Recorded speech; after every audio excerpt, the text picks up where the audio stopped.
and share my screen.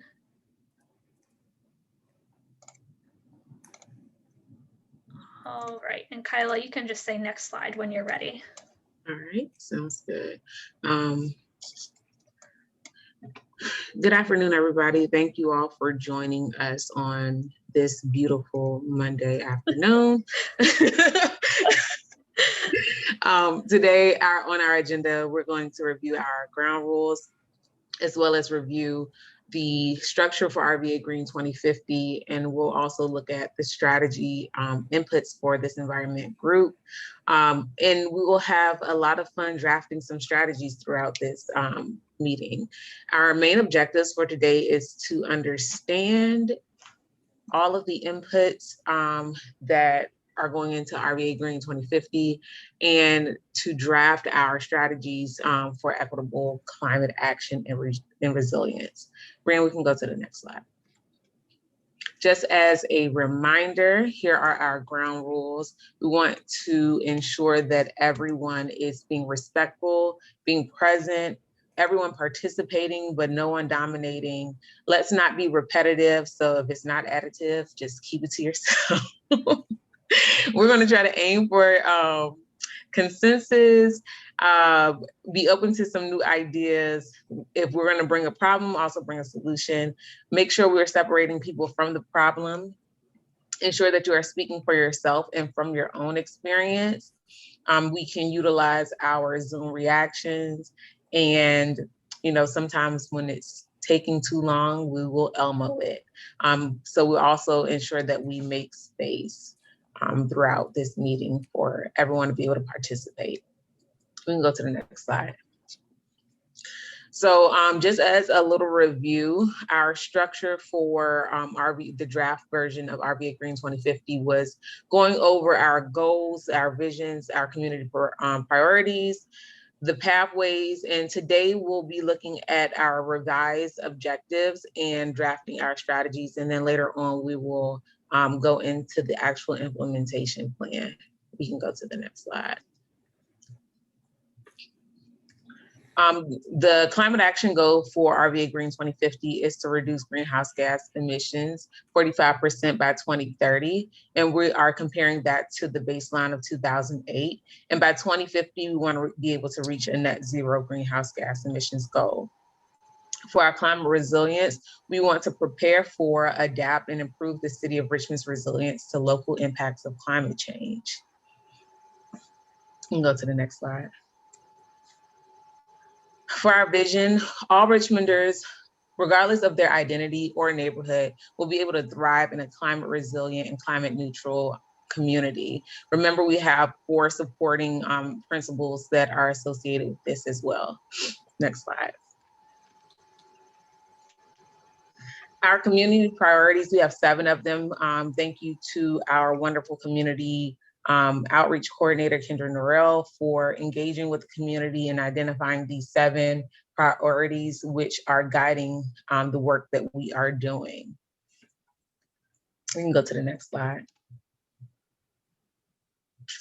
And for our environment working group, our revised pathway is to invest in resilient, healthy, and equitable distributed natural resources throughout the community to support biodiversity and human well-being. If you would like to review the other working groups, revised pathways, they are here, and these slides are available to everyone now and after the meeting. Awesome, thanks, Kyla.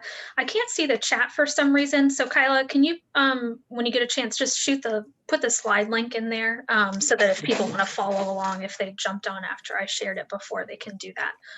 All right, so again, just a quick overview of where we've been, and now we are, like Kyla said, today going to be spending the majority of our time getting more specific into the actual content drafting for the RVAgreen 2050 action plan. So last meeting, we looked at some draft objectives, which are higher level aims that we want to accomplish with this plan. They are organized by our 5 pathways, which is basically our working groups. So we'll look at the revised objectives in just a second. And then what we're going to be spending the majority of the time on today is actually drafting strategies within each of those objectives. And these are the actions that we want to accomplish over the next several years. We're thinking maybe 5 to 10-year time frame. We want these to be strategic, measurable, and all of the other things in the SMARTY acronym that we will go over in more detail. And then, like Kyla said, at the next meeting, we're going to be taking those strategies, refining them, prioritizing as well, and then also thinking about implementation. So for today, we're just looking mostly at the strategy level of what ideas we have of things to include in the RVAgreen 2050 plan.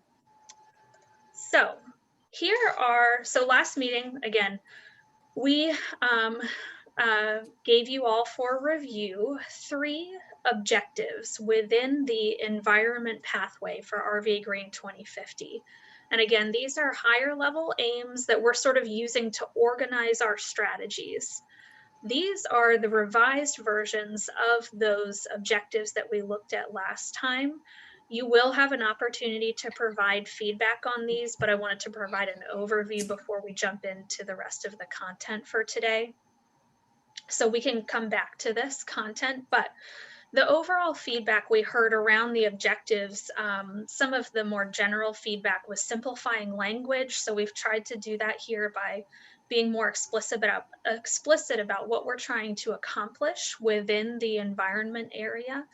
And then also, and I'll credit Todd for giving me this sort of angle to take on things, but being more solutions oriented. So instead of talking about, systems of like natural environment and things like that, being more specific about we want to reduce risks from the threats of heat and drought, for example. So that said, our actual revised objectives are number 1, to make sure all residents have equitable connections to nature, essentially.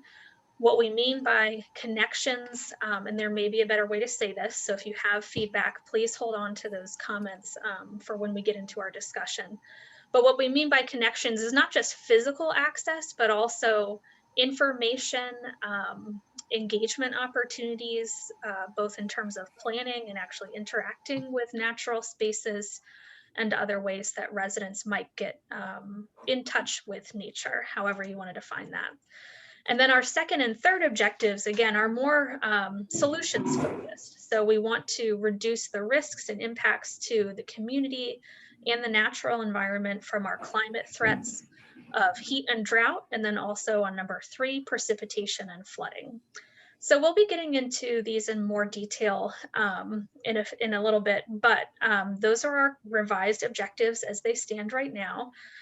The other sort of feedback that we got was that there might be a possibility that these 3 objectives might not be enough, that there might be some strategies that don't quite fit within these.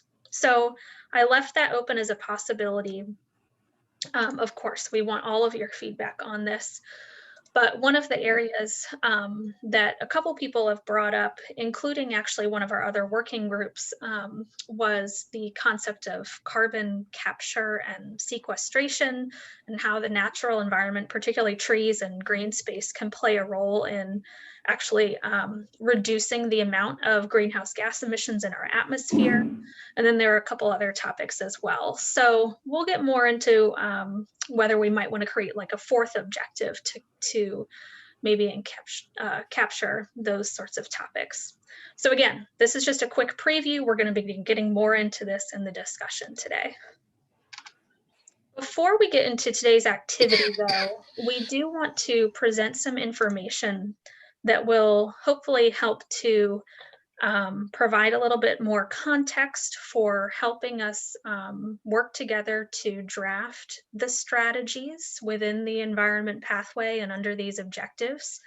So we've shown this before, just big picture. RVAgreen 2050 as an initiative is working at the nexus or connection point between 3 elements: equity, climate action, or the reduction of greenhouse gas emissions, and climate resilience, which is responding to the threats of climate change. there are various inputs or tools or resources or whatever you want to call them for each of these elements. And we've worked on many of these together. So for example, a few meetings ago, we worked on the equity screening tool together. We'll be bringing that back more at the next meeting. We worked through the climate vulnerability and risk assessment together a couple meetings ago as well. So I'm going to go through where each of these sorts of inputs fits into our process and how they can help us draft strategies.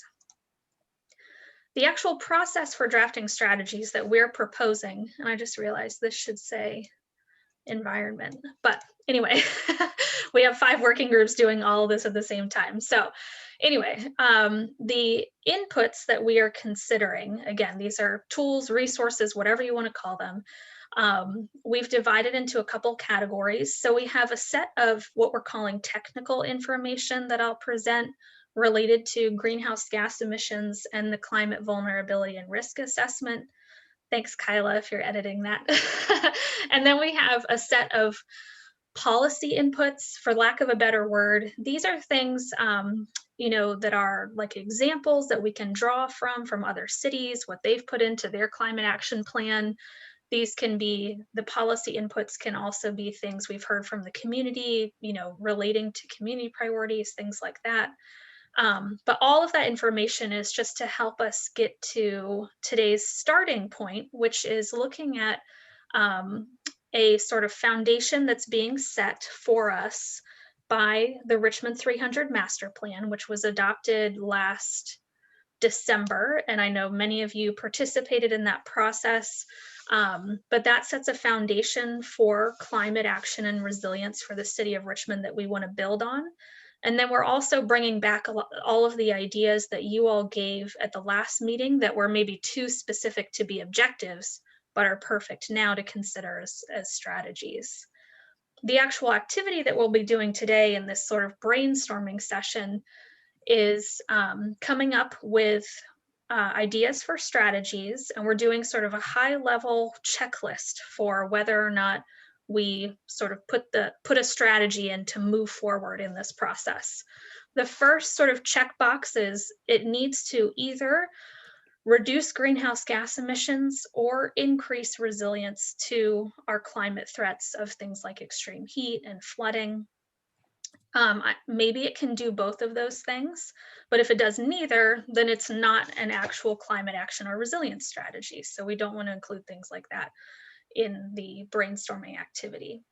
And then the other sort of checkbox is it equitable? And so we're going to be doing a deeper dive into the equity question at the next meeting with these strategies that we brainstormed today, using the equity screening tool that we reviewed a couple meetings ago.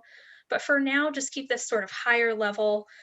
Does the strategy at least have the potential to be equitable across the community? We can get into more of that discussion in a minute. So that's what today's activity is going to be. I'll review this again before we actually go into our breakout groups. The first thing I want to do is go through again this sort of like background, contextual information so that everyone's starting on the same page as we start to draft strategies.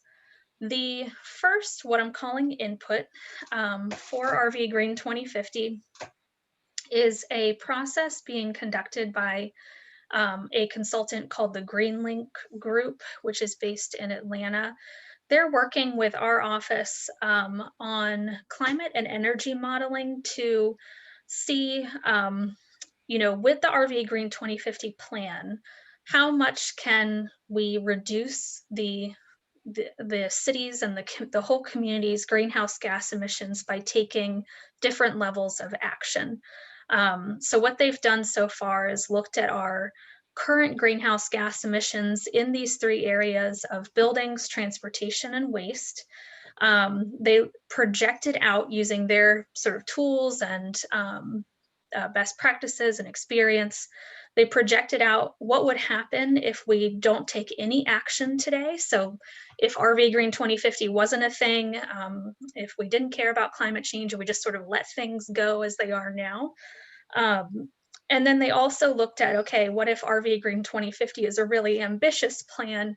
How far could we get in terms of reducing our greenhouse gas emissions? So here on the chart are their estimates of these three areas of greenhouse gas emissions. The 2020 scenario, which is their sort of estimate of where we were last year. The sort of baseline scenario here in the middle is if we as a city do not take any sort of action on our own. The reason that you see a lot of reduction in this area either way is because in the last couple years, the state of Virginia, the Commonwealth of Virginia, has implemented and proposed a lot of new programs that will reduce greenhouse gas emissions across the board.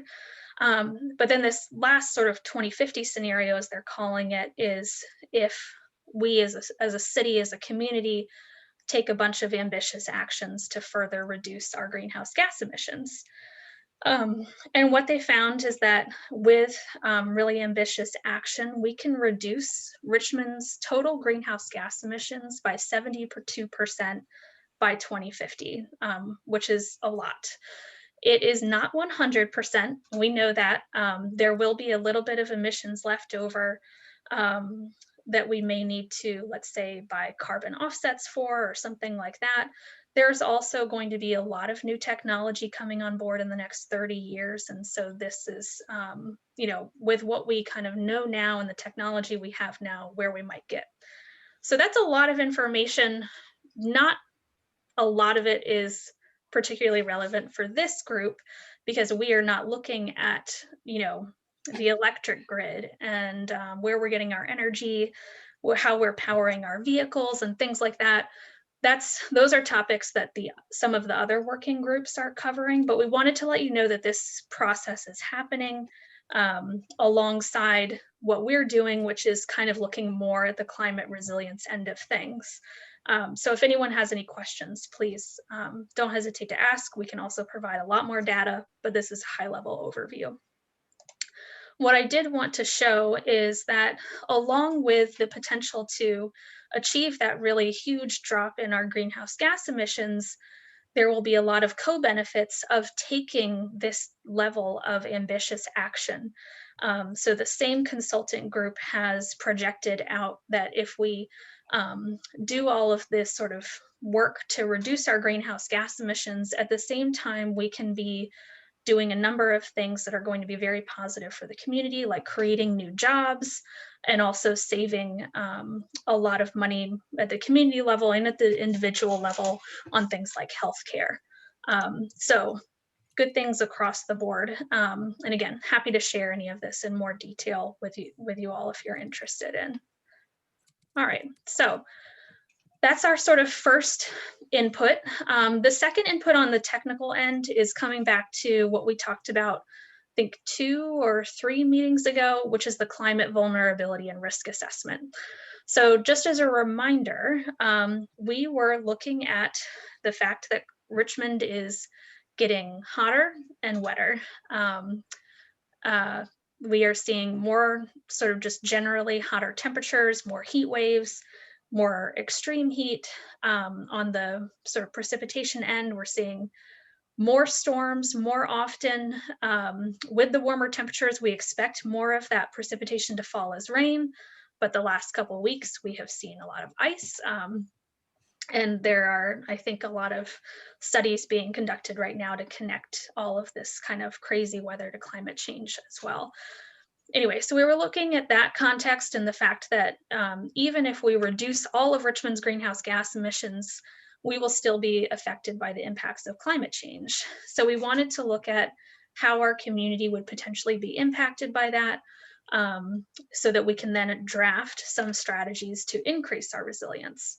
And just as a reminder, the 3 sort of factors we looked at as a group together were within these different assets and systems that I've listed over here on the right, the sensitivity and adaptive capacity of those systems, and then what the actual consequence to the community, to the city and other sort of systems that we rely on would be in the event of something catastrophic happening.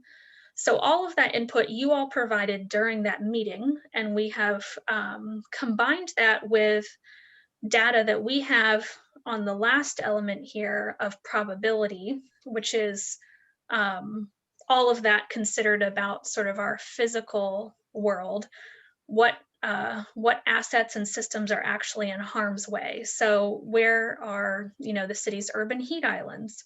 What things are located within those urban heat islands?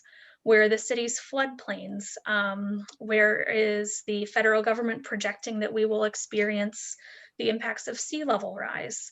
What buildings and assets and systems are within those areas? So we've combined all of that together with your feedback to produce a couple of things that I wanted to reflect back to you all. And this is a lot of information. So again, this is a reference that we can come back to at any time. This chart that I'm showing on the left here is a, excuse me, condensed list of the different types of assets and systems that we asked you all to consider at our last meeting. And what I've done is ranked them, excuse me, by which ones rose to the top in terms of priority for figuring out how to plan for climate change.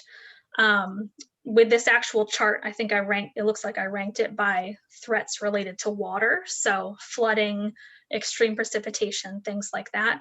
You can see that it matches up mostly with the threats related to heat, but not exactly.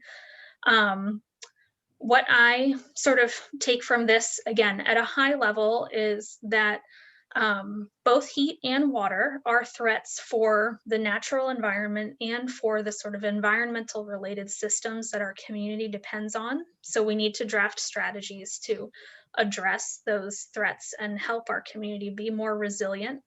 Some of the sort of maybe higher priority items from, again, your feedback and what is actually located in these areas that could be in harm's way are things like our built water infrastructure, our tree canopy, stormwater infrastructure, and other natural resources. So just because something is towards the bottom of the priority list doesn't mean that we should not draft a strategy to increase that thing's resilience. It just means that based on sort of the evaluation, very unscientific evaluation of how we think about consequence to our community and other factors, certain things rose to the top.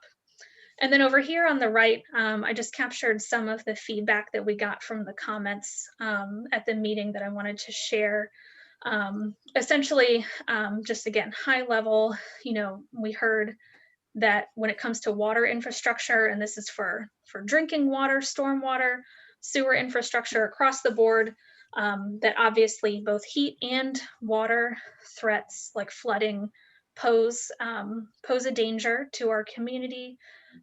There was also a lot of discussion about natural resources and some comments that, our trees and our vegetation and our species might be able to adapt to some of these changes because they are happening over a longer period of time, but that there will still be some impacts that we may want to consider.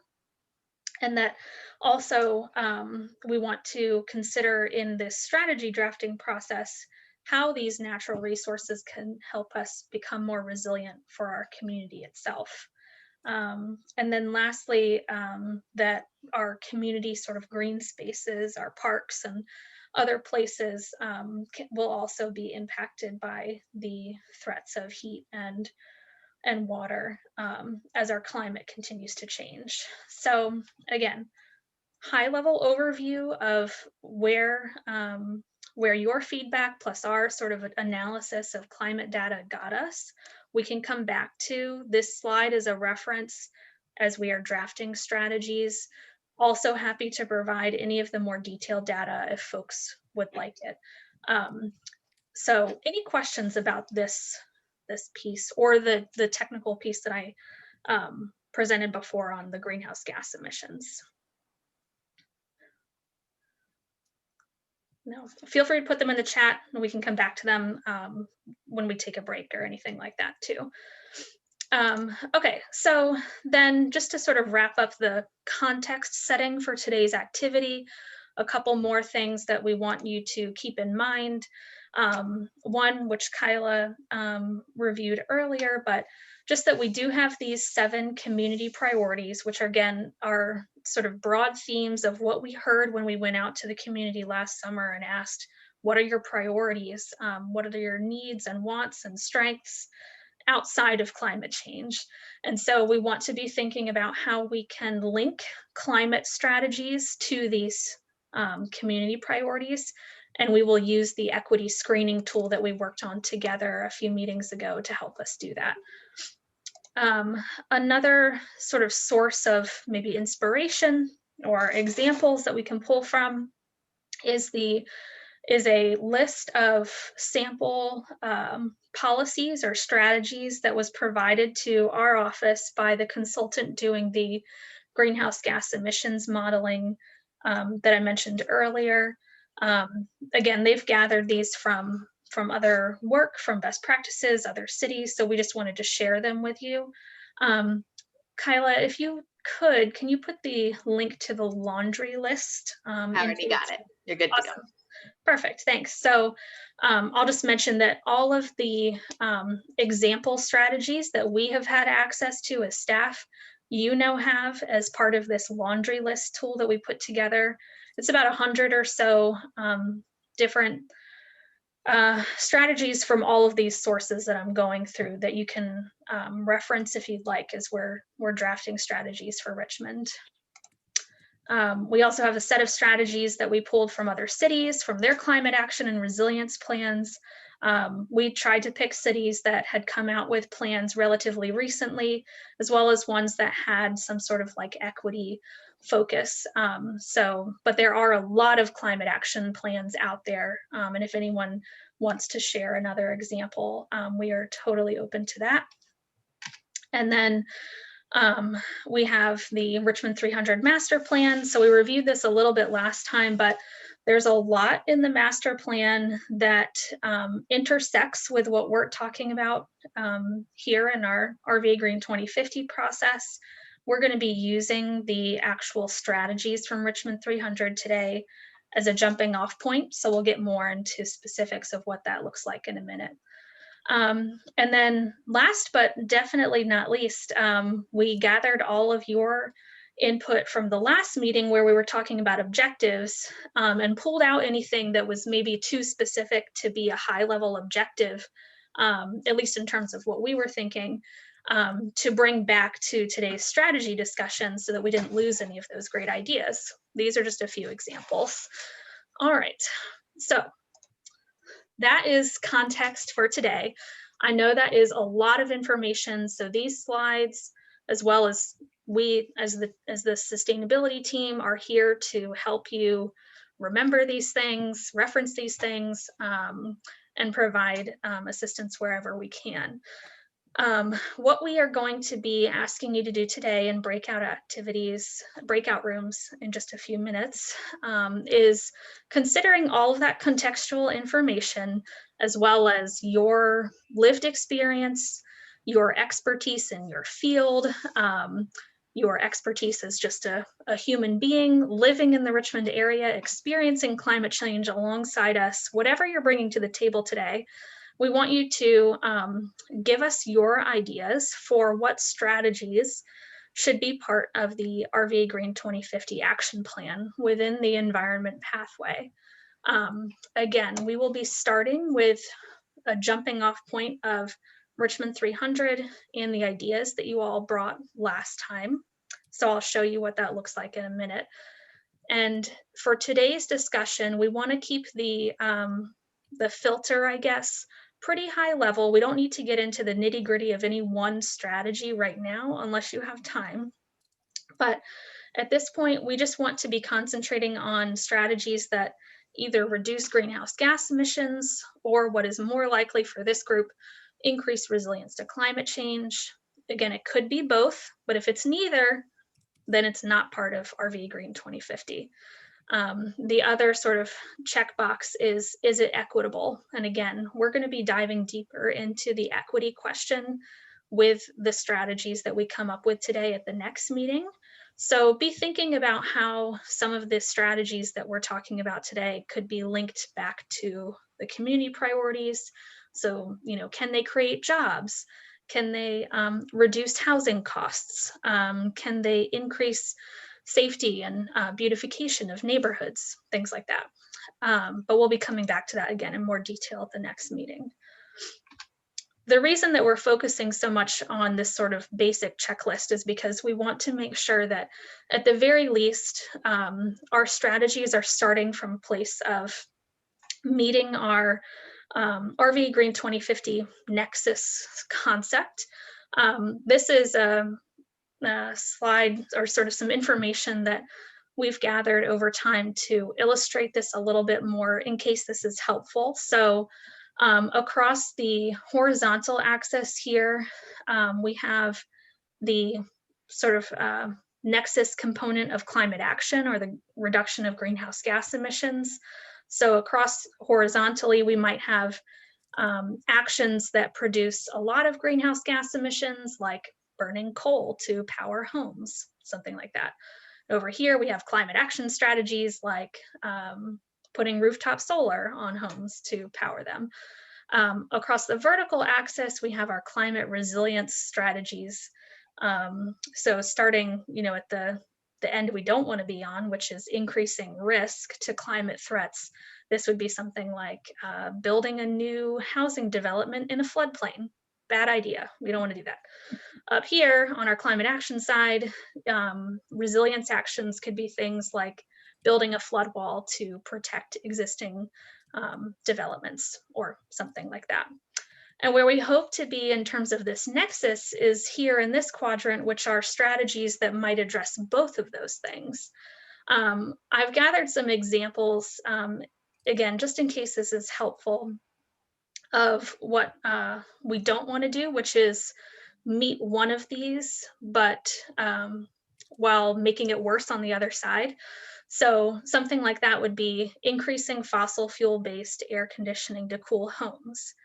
This is a good idea if you're in an area like Richmond that is getting hotter and you have a lot of population that needs more access to air conditioning. Providing that air conditioning can increase the resilience of the families in homes that don't have it.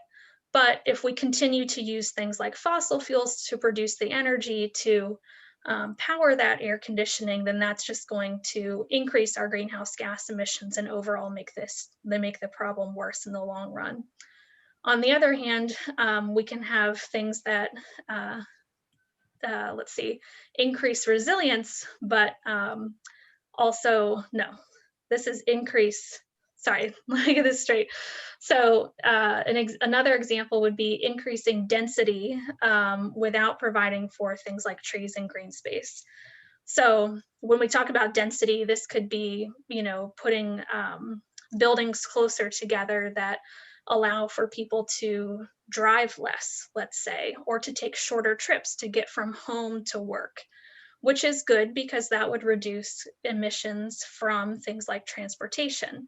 But if we're just putting down a bunch of paved surfaces and buildings and things like that, without any thinking about green space and tree canopy, then we are creating, in effect, an urban heat island, which would continue to increase in temperature as climate change progresses. So those are two examples of things we don't want. In the middle of all this are things that could both decrease greenhouse gas emissions and increase resilience. So this would be things like having our power or electricity come from multiple sources that are all renewable. So they don't produce greenhouse gas emissions, and if one goes down in the event of a storm or something, we don't lose all of our power. Again, this is all just context to think about. We know that not all of our strategies will accomplish all of the things that we're trying to do, but what we want to do at the very least is stay away from things that have a positive effect on one end and a negative effect on the other. All right, so before we jump into a break and then our activity, I want to go into more detail about what we're going to be doing today.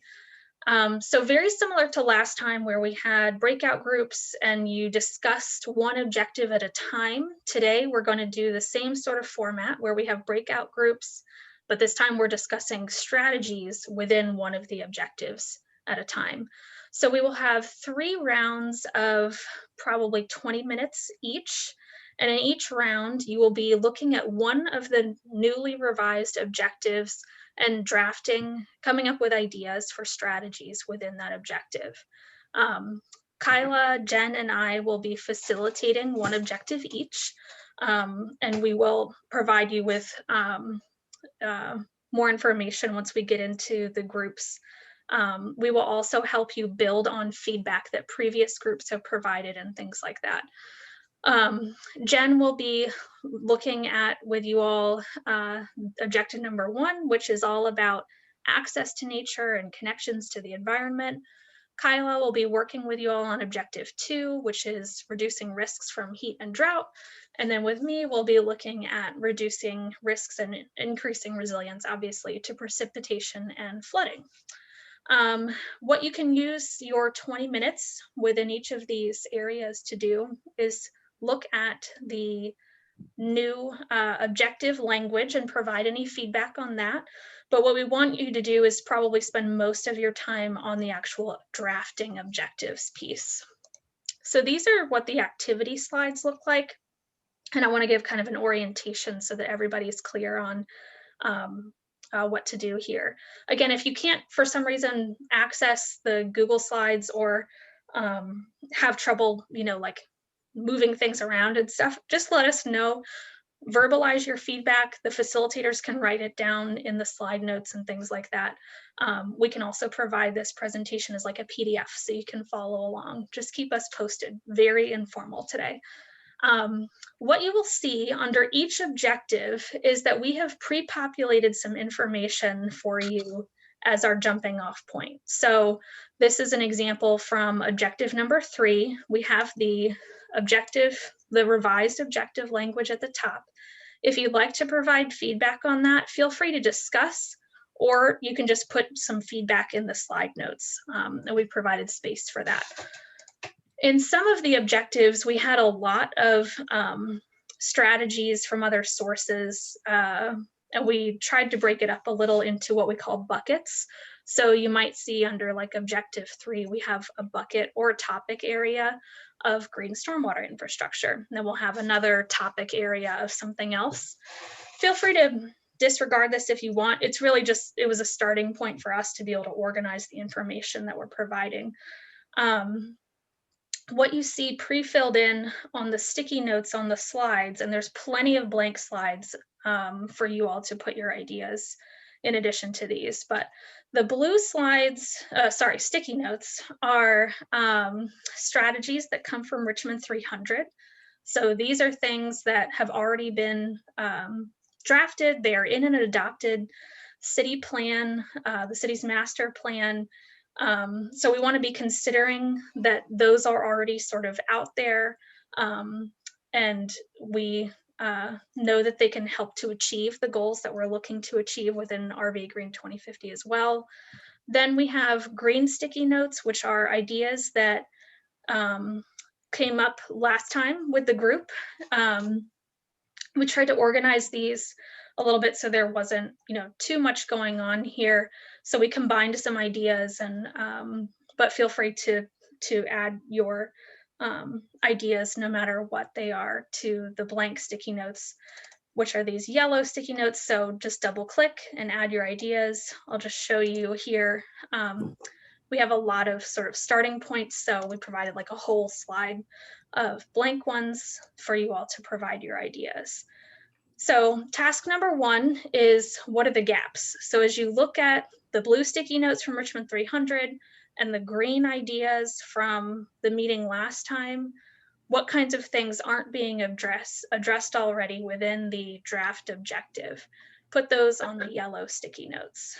And then, so that's the primary ask today. We want you to get all your ideas down We know this is not a ton of time, so there will be time to add new ideas later, but what we want to do is get as much down today as we can in terms of brainstorming. And then if you finish, you know, you're sort of at a stopping point in terms of new ideas, what you can do then is start to help us start to prioritize the strategy ideas. So you can drag a star to the things that you like, that you think should be high priority within RVAgreen 2050. You can drag an X to things that you think either shouldn't be a high priority or maybe are not what you think of as relevant for RVAgreen 2050. At this point, we are not eliminating any ideas at all, just helps us as we review the feedback, get a sense of where people think our priorities should be. So I think that is, oh, and then as always in the slide notes, I'll just bring this up a little bit. If you are able to access these, we'll provide the link again. In the slide notes, feel free to write any additional feedback, you know, I don't like this language, or this appears to be missing, or whatever. When we go back as staff and review all of this, we look at everything.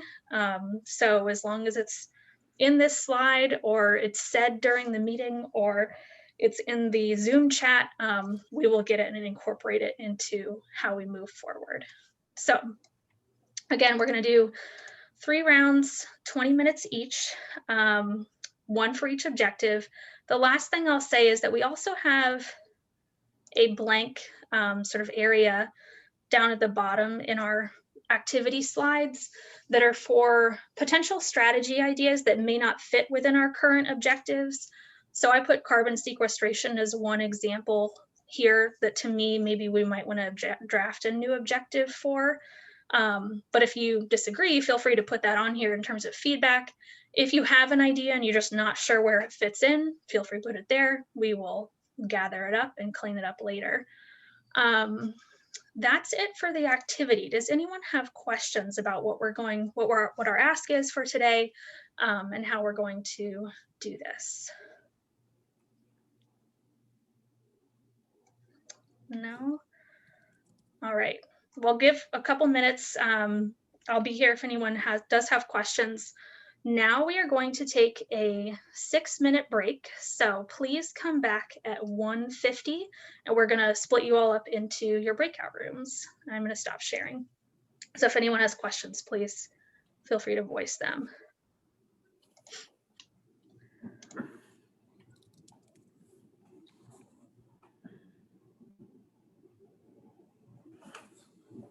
Brianne, could you drop the link in the chat again? Yes, I'll put both of these back in here.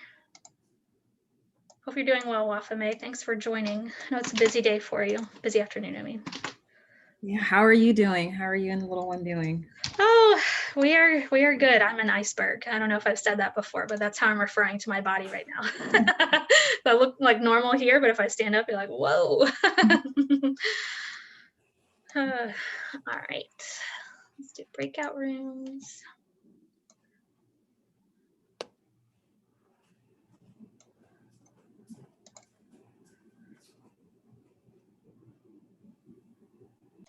All right.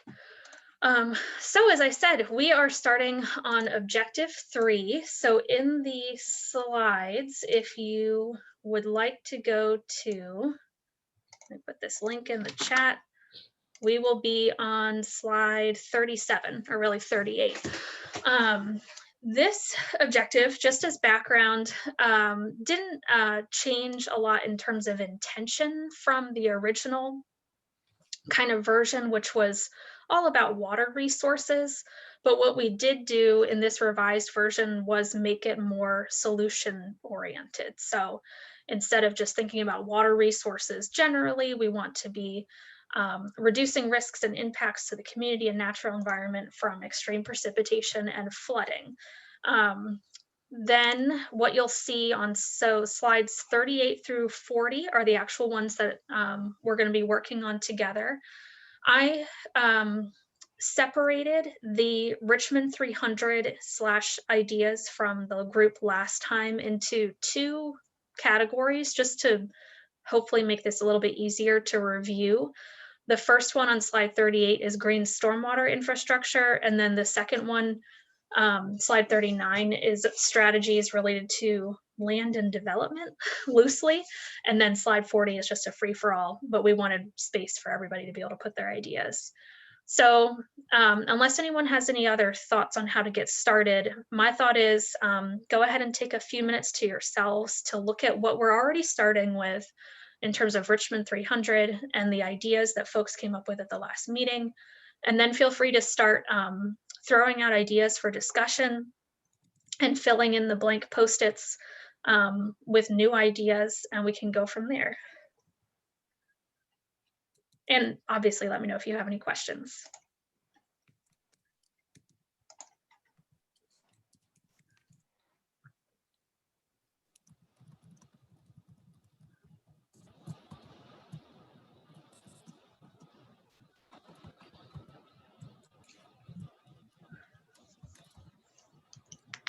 Hey, Brian, I have a question. Hey, This is yeah, hey, Chica.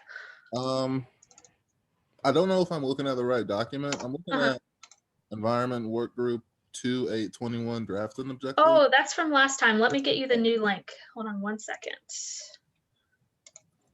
All right. Those are the slides from last time. So I just put the new one in the chat. And then if you're able to open that, just go to slide 38.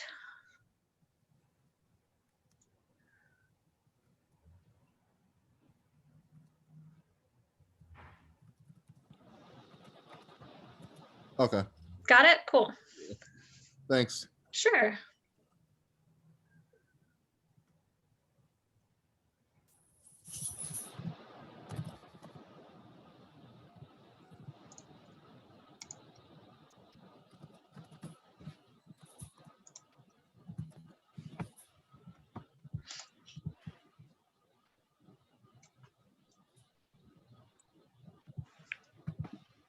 And as you're reviewing the sort of Richmond 300 and the other ideas, feel free, as you're looking at that anyway, to add some stars or X's if you want to. So Brian, we can start typing on slide 40. Is that where you want us to be typing? You can actually type on any yellow Post-it. We just sort of ran out of room, so that's why slide 40 is mostly blank ones. But we are going to look at everything all together. So yeah, if you want to just start on slide 40, that's totally fine.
Awesome. Thanks, Justin, for throwing that point in the chat. think, let's see. Hopefully folks have had enough time to look at some of these things. So Richmond lacks the capacity to maintain new stormwater management facilities, and this is a hurdle to proliferating stormwater management facilities across the city. Simply put, we don't have enough funding for maintenance and lack technical expertise. Do not disagree with you at all.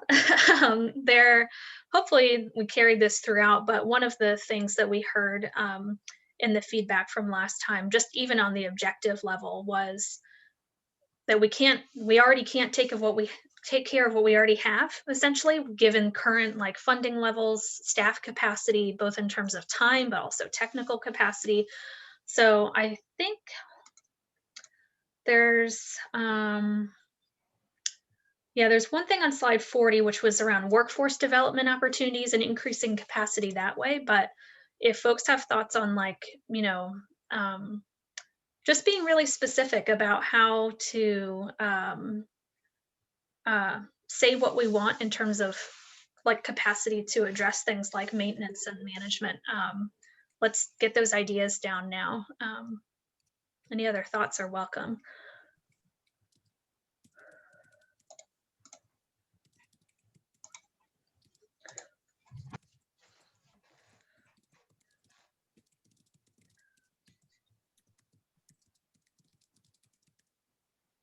Got a few folks that work in this realm, in this group, and I'll just elaborate on my thought. I think there are a number of organizations that are able to apply for grants to retrofit our urban environment to better manage stormwater, especially in areas of the city where better management is needed. But the question that I've encountered over the years is, first and foremost, who's responsible for the management of the new facility to be installed? And of course, the second question is, how is maintenance funded? And, I think that Richmond's nonprofit community is more than willing to step up and maintain, these public facilities. I think the low line green projects are great examples of that, and Capital Trees has done a fantastic job. But I don't think there is any one nonprofit organization that's able to maintain all the green infrastructure across the city. So it's a question of, do we need to, I think the nonprofit community can continue to play a role, but do we need to help our city departments at capacity with funding, with training, and so forth? Thank you, Justin. I agree with everything you just said. We're grappling with it again. It's not just us down there. It's everybody. It needs to be tackled first. It's a solution. It needs to be put in place before you create other solutions. Mm-hmm. And Fraser, in your experience, or anyone, are there, like, even when there are these sort of partnerships, which are amazing, like the low line is such a great example. I imagine that there were hurdles and difficulties along the way to even get to the point that project is at right now in terms of dealing with the city. Are there things that we could start with there as far as like improving what we have now as well? Well, yes, and I think there are a lot of efforts in place. Jen's, the Alliance is working with the city on one of those, which is just make sure. One of the things we found is that we'd have something approved in one place and then come to a drastic halt because nobody had communicated. The silo situation is huge and things get held up. You have to go backwards. And it's not that anybody has any, it's not an intentional roadblock. It just happens because the left hand doesn't know what the right hand is doing. And one of the things actually, I was on the policy team for the Mayor's Green team, and that, as was Justin, and that's one of the things we talked about a great deal, And there is some language in that our report out from the Mayor's Green team that addresses some sort of place that there is an overview of a project so that everybody can look at it in real time and say, okay, Capitol Trees has just gotten approval to do this. What does that mean down the road? What dominoes does that set in motion? I mean, as an example, simply getting the trash dumped down there, I still don't know who's responsible for it, so we just pay somebody to do it. I'm wondering, do you all know, so I was on the other side of the Mayor's Green Team sort of initiative, but Right. on the policy recommendation side, was there any kind of like concrete plan for like implementing those? I'm wondering, like, could we put a strategy on here for RV Green 2050 that's something like implement the recommendations of the policy team of the Mayor's Green Team, or something like that, or I don't know if that work has already been done and like a bunch of stakeholders were gathered to come up with those. That's one idea. Justin, what do you think? I think there's enough meat on that presentation maybe to go back and jog our memories. I agree. And I was actually going to share the document in the chat box so that if anybody's interested in taking a look at it, you can feel free to do so.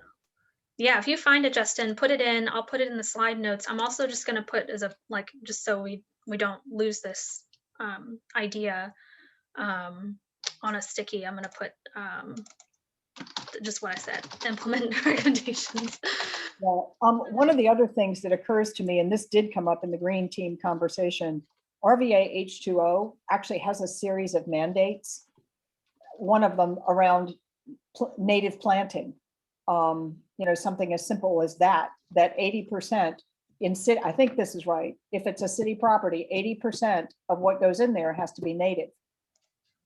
And that makes a big difference in terms of remediation and runoff and survival, which is key, which impacts maintenance. Because if you're putting stuff in there that stands a better chance of surviving from the get-go.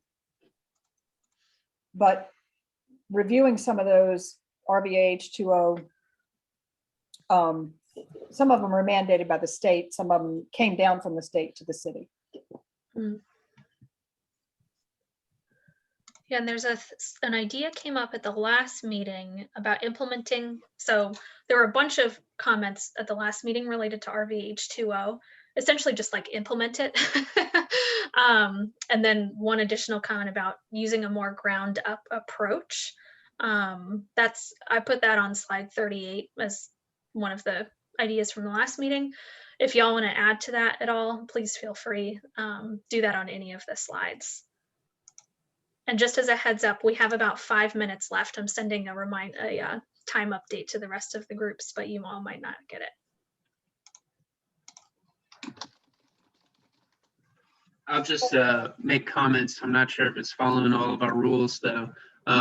Me coming from the city, there are certainly challenges, especially from the park side of things, because a lot of our areas are co-managed by a multitude of groups, and it can be a challenge. And that was kind of finding my way the first 2 years in this position, because coming from state parks, you kind of you are the person that's in charge of this property, and you know how to work with stakeholders, but then all these different approval processes are a bit more complicated within the city. But I think that has a lot to do with a lot of these types of meetings that we're going on right now, being able to see some of the other players and to be able to put it out to the public what we're intending to do. So I do see some improvements on that side. And then to Justin's point, it is referenced with like workforce development type things. And I think we're trying to do that on a lower level within parks and recreation, but the skills and trainings, I think, have to be more of a focus point for City of Richmond employees to really build up that capacity with certifications that will impact this city, will help them for years to come, so they feel like they're being invested in. And I think that's something that has to be implemented from parks, from DPU, DPW, to really show a path of increasing your own personal capacity and worth. Thanks, Bryce. That's helpful.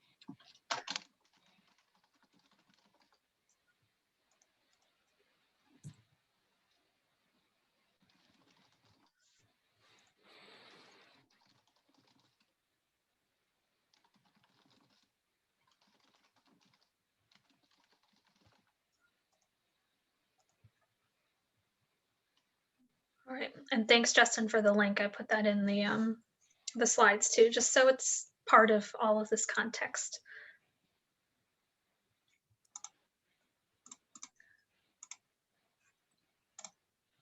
All right, we have about 2.5 minutes left, just FYI, before you guys are going to be switching to your next objective. So this isn't you will have these slides afterwards if you want to add additional thoughts, and the other groups will be building on what you all have started here, but feel free to use our last 2 minutes together to ask any questions or throw out any ideas. Parker, I have a question for you. Yeah. The idea of a restoration credit bank for the city, is that something that could help this effort? It could definitely be a funding stream for the city to start acquiring some of these private parcels. I think part of the challenge, and this is very fascinating when you really start to look at the Chesterfield and Henrico County, the counties own most of all their streams and waters. Right. Like they have when they do these subdivision plans, they've captured that as something that is theirs. The city doesn't have that. So all of these areas that the city kind of needs to capture to be able to successfully manage stormwater, flooding, you name it, is private. And we have to somehow go about acquiring it to control it. Otherwise, you know, we're only, we're limited by what permitting can do, and that permitting is not always in the local authority. Right. And to that end, I mean, when you talk about restoring streams and so on and so forth, one of the things I brought up was there's got to be a better community engagement process, because otherwise, I mean, DPU and RVH never get another one done. I mean, and there has to be some education around the how it's done, because clearly there wouldn't be the objections if there weren't some sort of educational back and forth. We do it this way because this matters, that citizens might not know. Well, that's where I think, you know, there's several comments about daylighting some of these buried streams, focusing attention upstream. Don't go for the low-hanging fruit. Right. Because the low-hanging fruit may not actually get you what you want. And it's proven to be very easy for the citizens to question effectiveness. Yep. I mean, that was the problem with Reedy Creek, which is now translated into Rattlesnake Creek. And, you know, I hate to say this, Brianne and Bryce, but it's kind of like if city staff didn't learn from the first iterations and they're not learning from the second iterations, are they effective? It's a tragedy. All right, guys, so I'm going to be switching out to the next group and you'll get another facilitator, but you'll be staying here, so feel free to keep discussing. Thank you so much. Take it from here. I am going to go to breakout room 2. Yep, you're going to 2, and if you could let Kyla know to just exit the breakout room, she'll be in the main room. You bet. This one may be recording. I have no idea. Bye, guys. Bye. Thanks, Jen. Thank you. All right, everybody. So hope you had a good discussion in the last breakout. We are moving into our second one, and with me, we're going to be looking at objective number 3. So I think you just did objective number 1.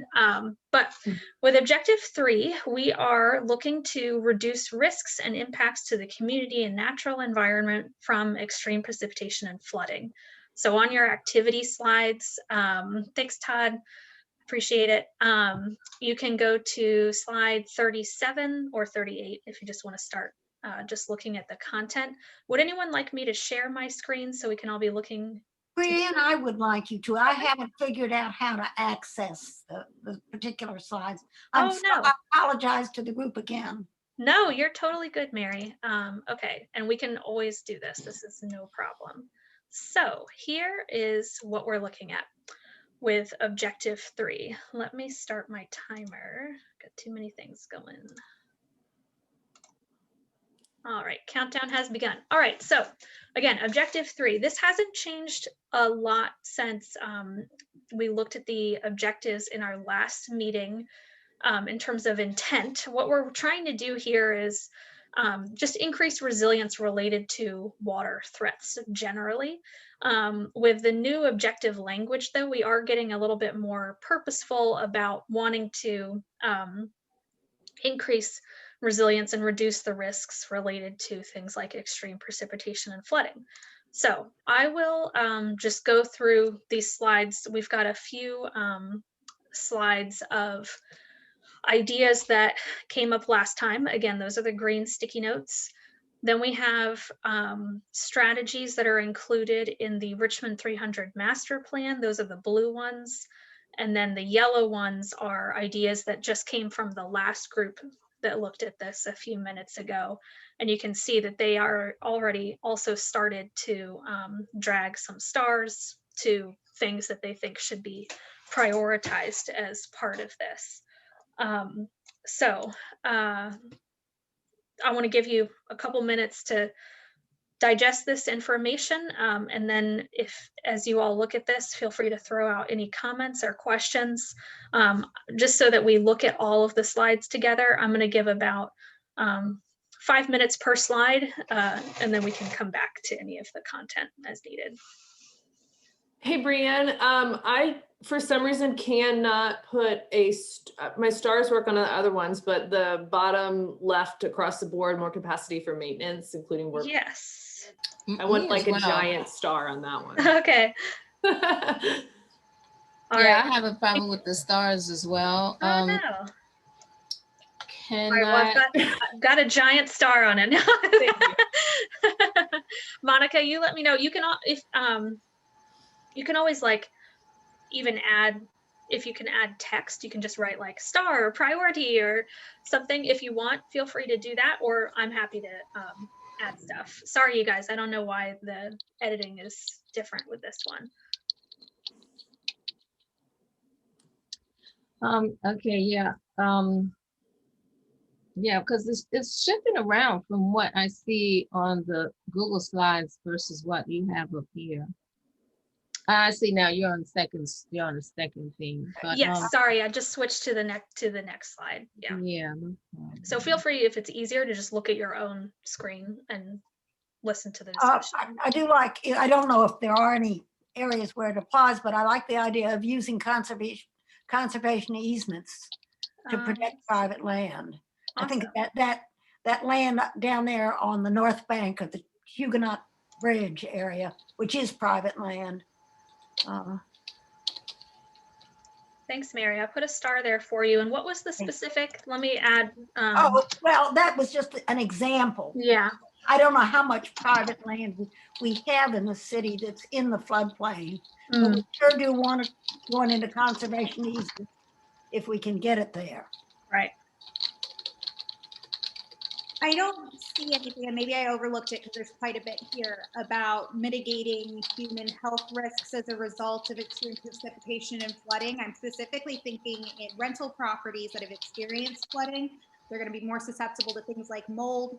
Lower income individuals who are renting are more likely to have respiratory illnesses. Mold combined with that leads to adverse health effects disproportionately for our low income and communities of color. And I don't see anything that addresses the really real health hazards that are kind of long-term even after the flood water subsides. That is excellent. Excellent point, Carlene. Please, do you want me to put that in? Was that easier for you? That'd be easier. Yeah, I agree with Carlene. All right, I'm gonna put that in and add a star. Thank you, Brianne.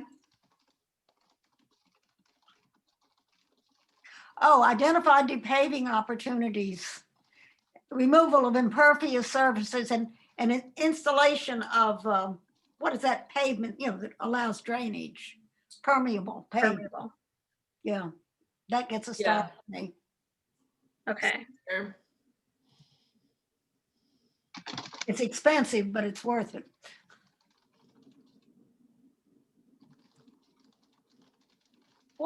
does anybody know anything about the Mayor's Green Team Initiative? My niece serves on that. Huh? My niece serves on the Green Team Initiative. She also was part of the Mayor's Youth Academy this summer too. Yeah. Oh, that's awesome. So I was part of the green team. Who was So your was niece? I. Bailey? My niece is Lorraine Cox. She worked with Rob over at Groundworks. Yeah, that's amazing. So Rob was on the other working group, I think. Who was on? I don't know. It wasn't that long ago. Brianne, you and I were on the land group together. Yeah. But that, Mary, happy to answer any questions about that. But essentially what we were charged with was looking at, so there were two sort of groups. The one that Christina and I were on, we were charged with looking at parcels of land that were already owned by the city and doing some sort of objective sort of data-based evaluation of which ones would make good new green public spaces eventually to become parks. And we used several factors to do the evaluation, including the urban heat island map. We used the climate equity index to integrate the equity component. We looked at access to transportation. So the overall objective was increasing the proportion of Richmonders who had a park within a 10-minute walk of their house, and among a number of other things. Then the strategy here that one of our other working group members recommended in the last discussion was from the other side of that initiative, which was policy recommendations. And specifically, they had recommended looking at, what was it? It was the fact that there are so many nonprofit organizations working across the city on projects that are, like public parks and things like that. And the city really doesn't have a ton of capacity to properly maintain these areas, manage that process. There are lots of hurdles related to permitting and all kinds of things. And so one of the recommendations that came out of that was just providing more staff training and capacity and funding for like taking care of what we already have. Long-winded explanation of saying that's where that came from.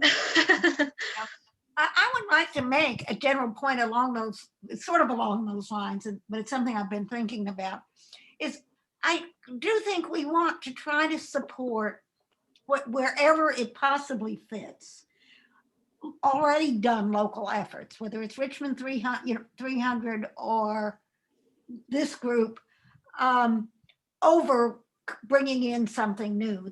Those would be where my priorities are, because the more the city is speaking with one voice, the better off we are. Mm-hmm.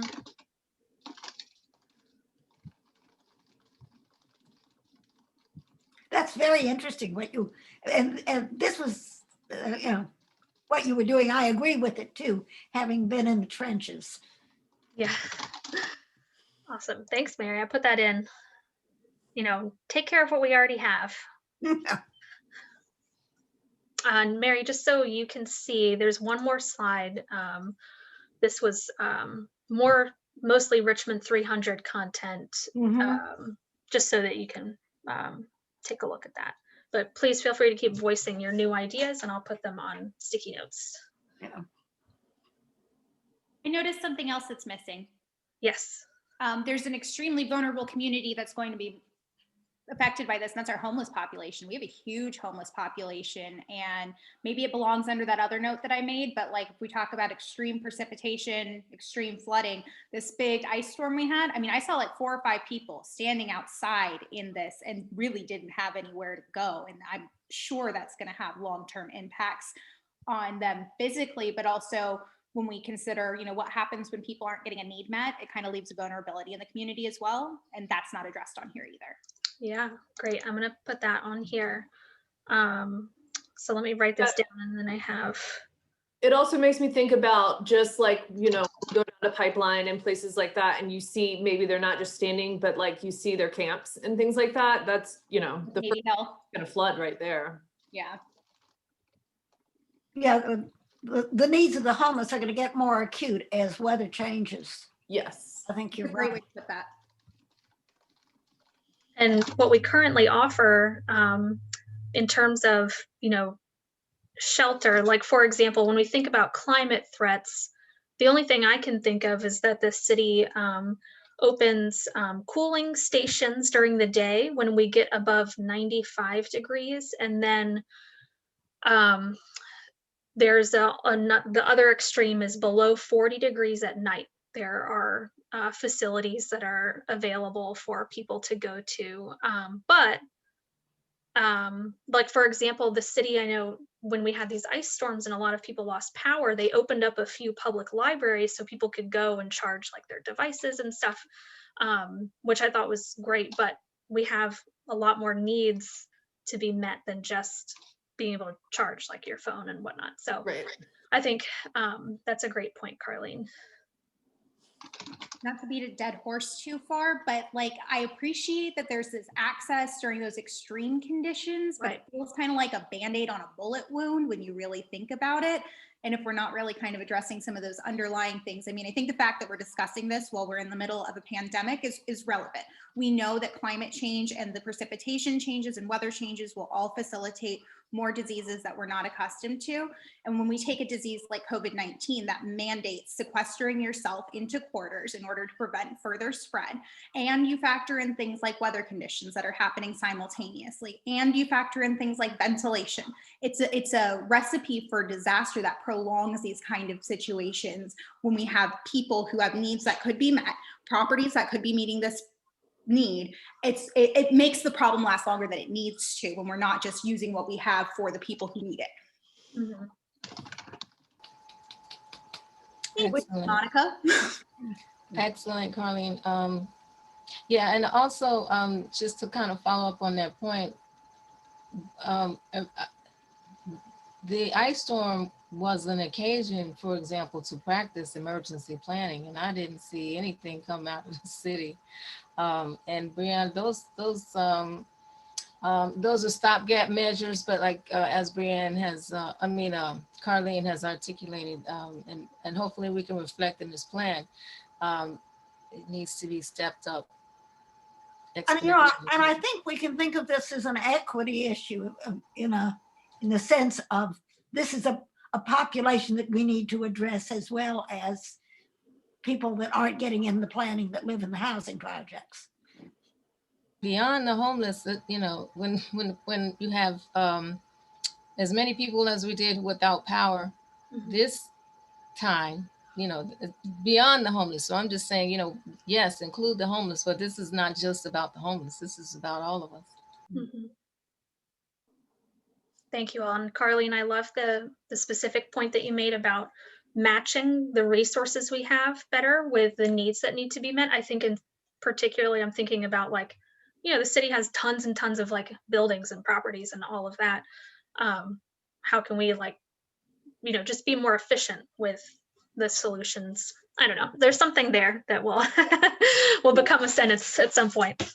I really like the couple of points on here that talked about the city acquiring various different assets. And I think that maybe that could be part of the solution too. You have loads of abandoned properties that are instead being turned over to gentrifiers and exacerbating an existing problem, that if the city stepped in, bought these properties, they could employ people to rehab them, rent them at affordable rates to families that need them, and we can address a lot of issues here. But it does require that acquisition of property either through eminent domain or private sale by the city. Was there a point on that? I just wrote it down, but I just wanted to make sure if we want to star something, we get that. There was, I think the one above where you're writing talks about city acquisition, but it's only for the flood-borne properties, and that's not really specifically what we're looking for. Oh yeah, right. Yes.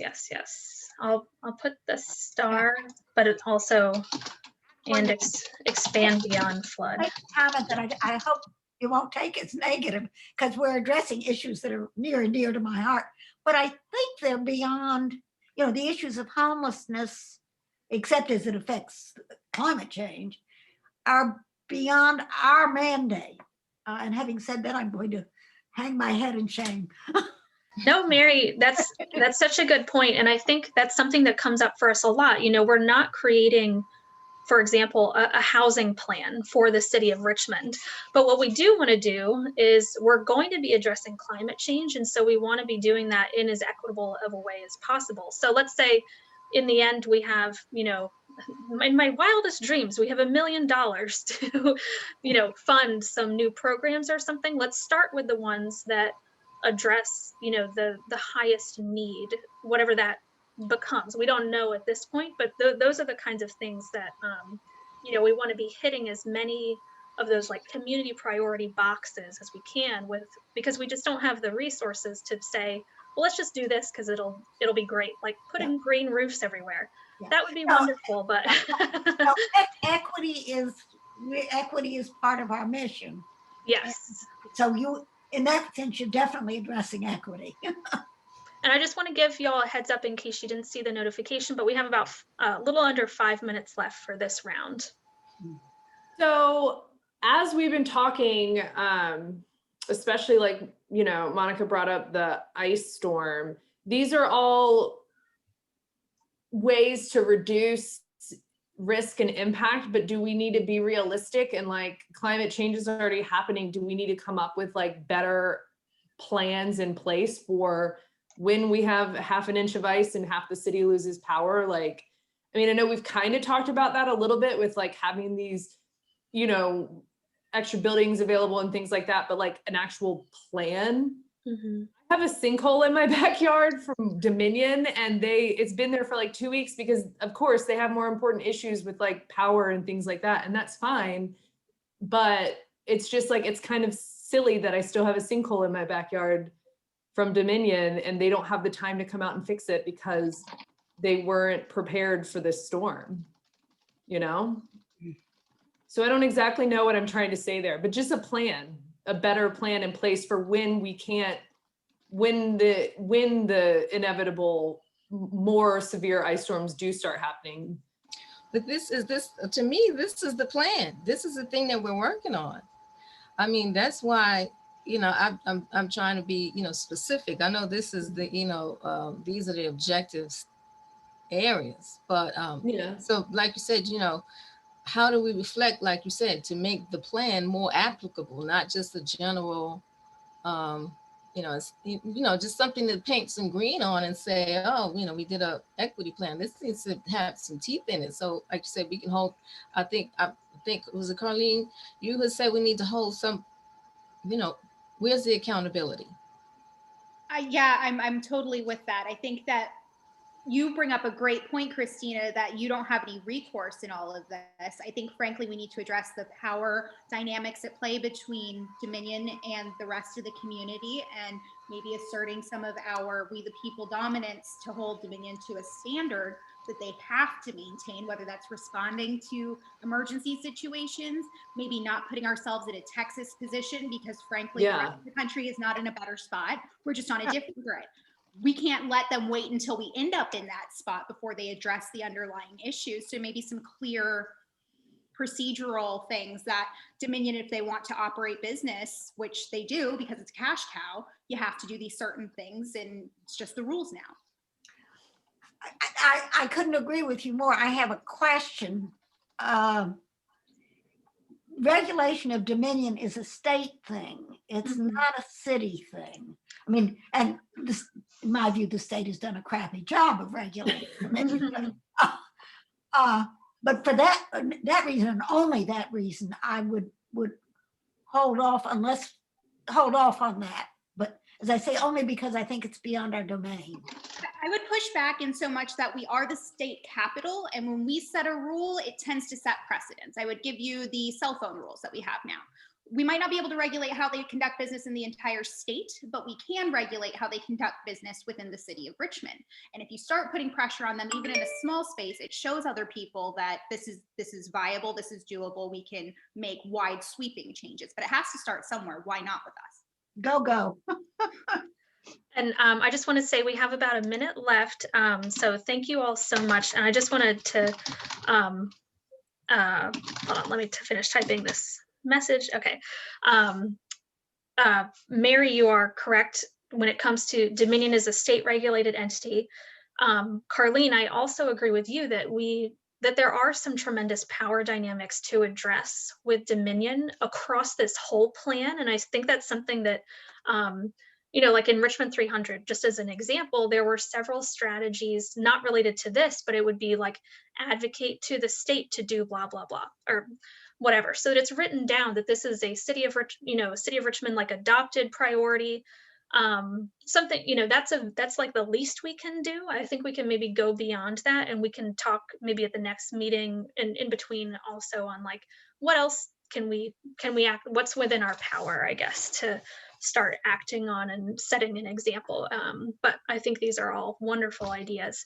And now I've just used up all of your time, so I'm going to be switching to the next group. But thank you all so much for all of your comments. Feel free, if you'd like, I'm going to stop sharing in the next minute while we're doing this switch, to continue to add. I think this is great, and I will see you all in about 20 minutes or so for our wrap up. Jen, have a lot of fun. Oh, all right. So Jen, you can, are you able to just exit the breakout room? Okay. Leave room, yeah. You'll be in the main room, and let Kyla know I'm switching her as well. Okay, sounds good. Thank you. All right. Thanks, everybody. Thanks, Jen. Everybody, give me 1 second while I switch our facilitators around. Hope everyone is having fun. This is our last breakout round. Where is Kyla? Okay, I think that's right. Yeah, okay, so for our last objective number 3, we are talking about community and natural environment resilience to the impacts of extreme precipitation and flooding. So if you have the Google Slides open, we're going to start on basically slide 38 just to get straight into the content. Would anyone like me to share my screen, or are you all able to see the slides on your own? We're all good. You're all good? Perfect. Just wanted to make sure. So the intention of this objective hasn't changed since you all saw it last time. We're thinking about water resources. The revision in the language was just to become more solutions focused in terms of saying more specifically what we're trying to do here. You can see that there are several slides already within this objective. The existing kind of starting off content from Richmond 300 and the ideas from last time, I divided up into 2 general categories. Slide 38 is about green stormwater infrastructure, and then slide 39 is more related to things related to like land development ish. I apologize. I have to take a phone call from my doctor. So I'm going to give you all a couple minutes to read through what's already here, and I'll be right back.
All right, I apologize about that.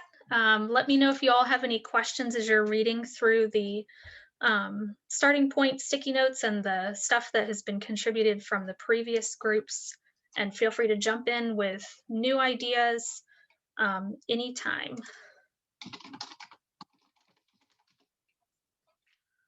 if it wasn't obvious, our discussions in the last couple of rounds have been really all over the place. So we've addressed a lot of stuff here.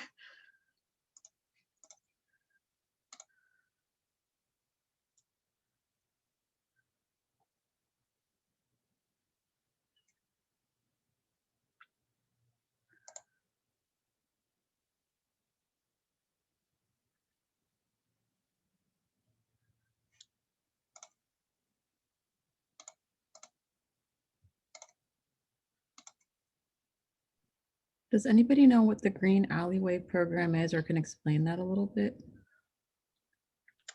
I know a little bit about it. Is anyone more? I know a little bit as well. So you go ahead, Brianne, and I can augment.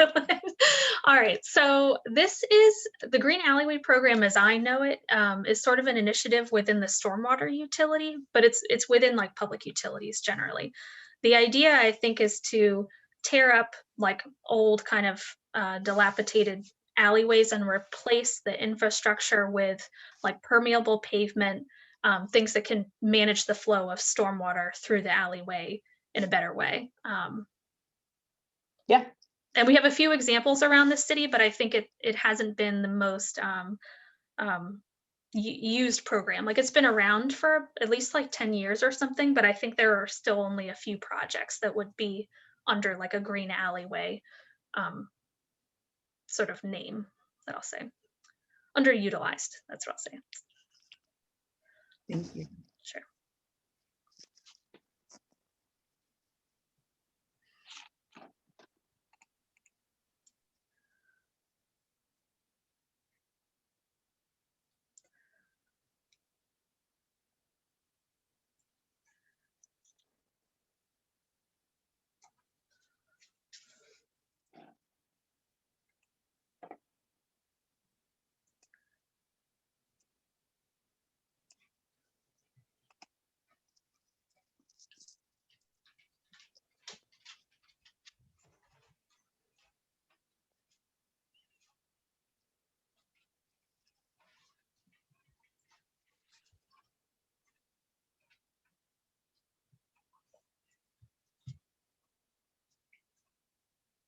Any other thoughts or questions or things that jump out to you all as you're looking through some of this stuff?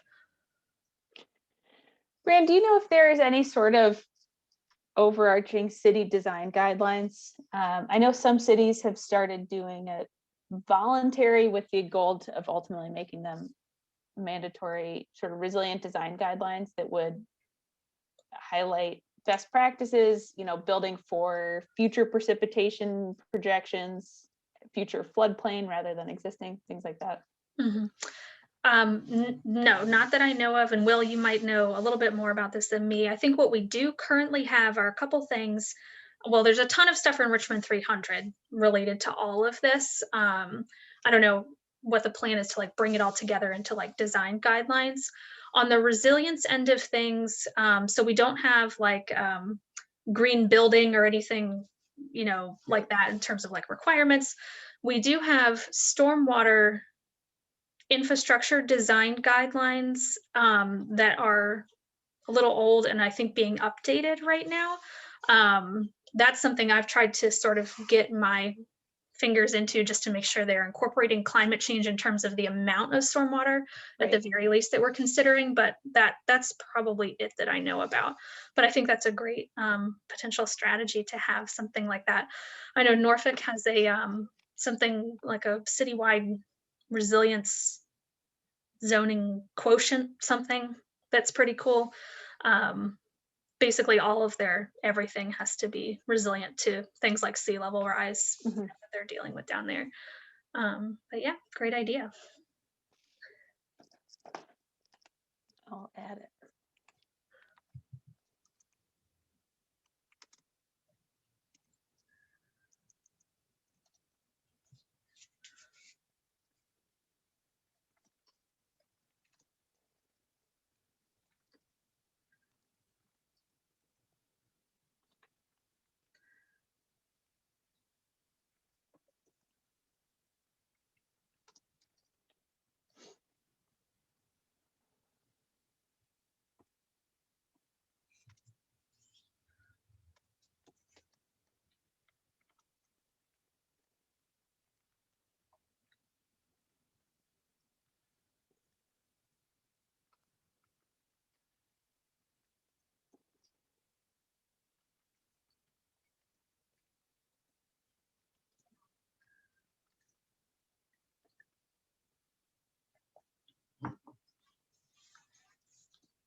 Awesome. Thanks, Maggie. Anything else that's jumping out to folks, or anything that you don't understand that I can maybe help to clarify what the purpose of a comment was?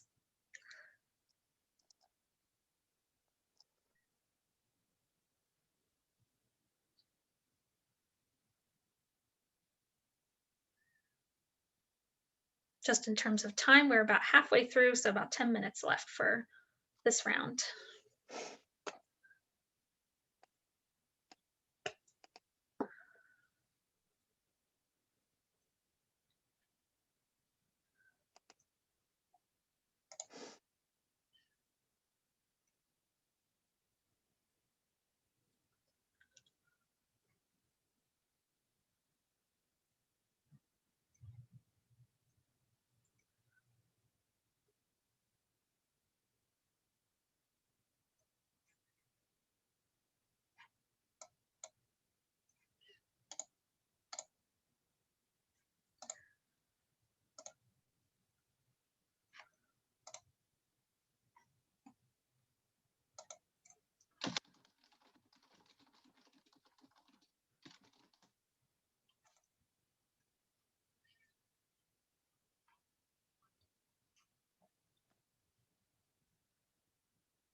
All right, just another time check. We have a little over 5 minutes left.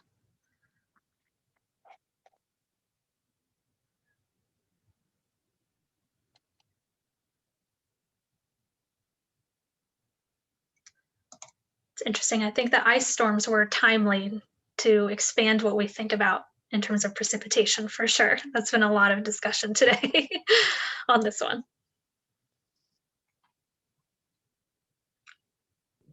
I think beforehand we were all really just thinking about the high floods from the summer rains, and I think this just kind of brought the other season that comes with precipitation with it. Right. Yeah. And honestly, it's not even, I mean, we knew generally to think about our weather getting less stable and just crazier in general, but I think this is definitely like thinking about community resilience is so much more than just potential like summer storms and things like that.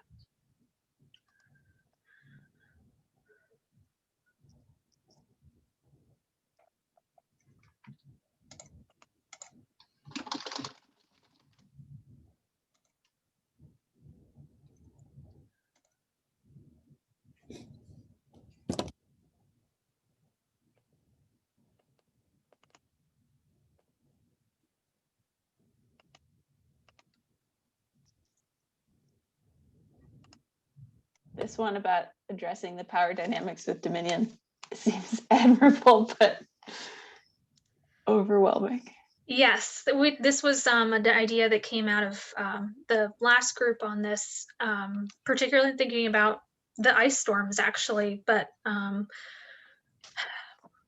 you know, a lot of, as you all might know better than me, a lot of what Dominion does is just out of our control, being a state regulated utility. But what we started to talk about was what can we do, you know, as the capital city, as a city planning for climate change, and with Dominion, at least in theory, caring about climate change now, maybe because they have to, I don't know.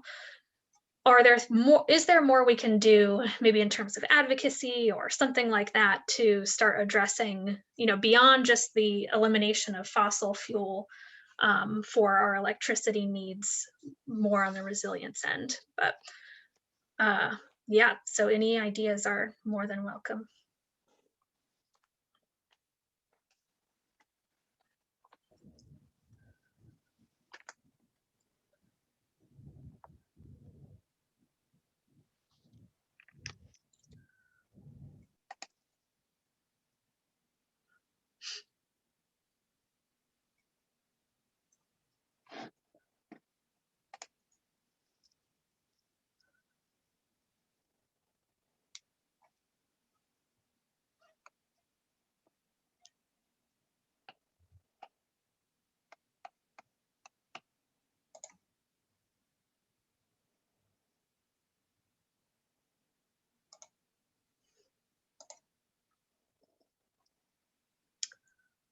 All right, I'm going to be closing our breakout rooms in about a minute, and then you'll get the countdown thing.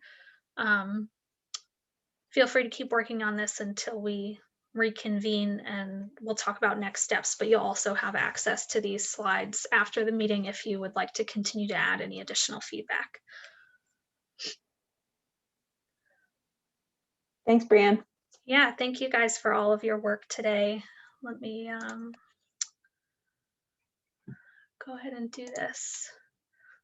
One logistical question, since y'all seem to be, or maybe it's a combination of me and this being the last group too, a quieter, you know, more independent working breakout room. How do you feel about music in breakout rooms? Have y'all found that annoying in your other meetings or experienced that at all? No? I don't think I've ever had that happen. Okay. We are planning for the next meeting, which might include some more independent time so that we're not asking for you all to do a bunch of like homework, for example, outside of the 2 hours we're already asking for. And I've been in several Zoom meetings where there'll be music playing. I've heard about half of people hate that. Half of people are like, this is fine. So just seeing if we had any strong opinions either way. But we shall see how it goes. All right, so feel free to leave the breakout room and head back to the main room if you'd like, and I'll see you all back there.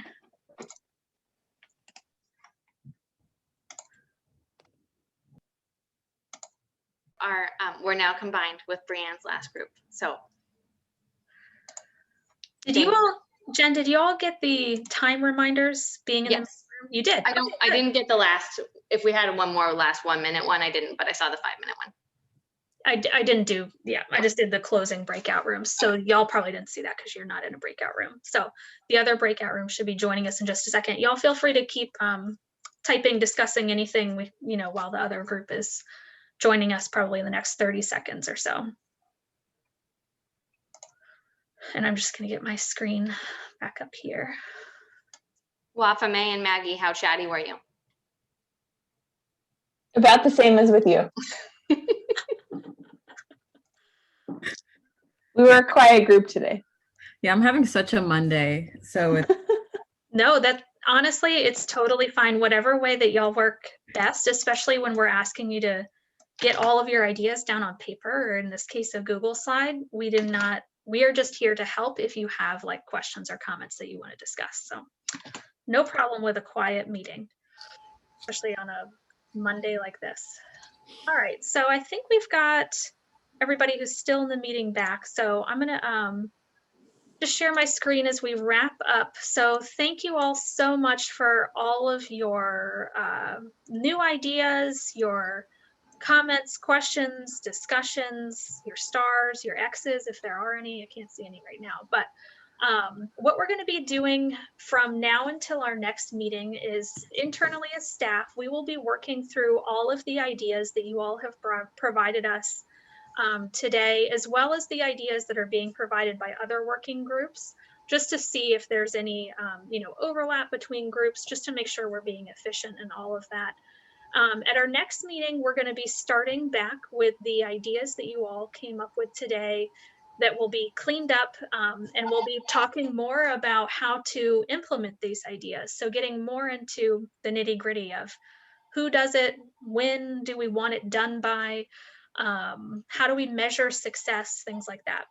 For now, though, just to wrap up, if you'd like, feel free to keep adding ideas and comments and stars and all of that to these slides over the next couple days. We as staff will probably be looking at these towards the end of the week to start gathering all of the feedback. And then thanks to everybody who did the doodle poll to reschedule our next meeting. It will be held on Wednesday, March 3rd from 3 to 5. If this time doesn't, so you should have a calendar invite. If this time doesn't work for you, you can just let me know and I'm happy to send you like the activity slides and whatnot beforehand. I will also, as always, send those out after the meeting so that you can participate on your own time. For now, I'm going to stop sharing and put the feedback survey that we always have into the chat if you'd like to fill that out in the last minute or so.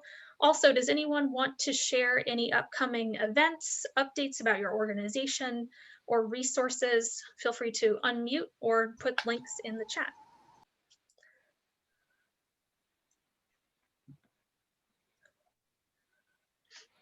Muted. And if not, there is one thing going on that you all are probably all aware of, which is the RVA Environmental Film Festival. I believe it wraps up at the end of this week. Our office will actually be hosting a film and discussion on the 26th, which is Friday. Yes, but you can see the whole schedule on the website. And if that's it, then you all can sign off, and thank you again. Wait, this is Monica. Oh, hey, Monica, yeah.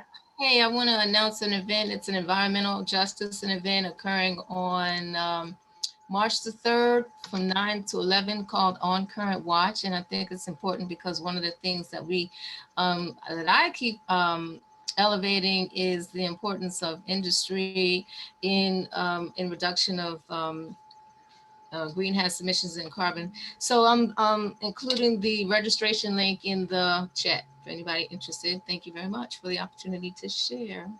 Awesome. Thanks, Monica. And I'll share that in our email follow-up too. Y'all can email me any other events and things, updates and stuff, and I'll send them out to the group. But feel free to sign off. Thank you all so much again, and look forward to seeing you next time. Bye, everybody. Brianne? Yes.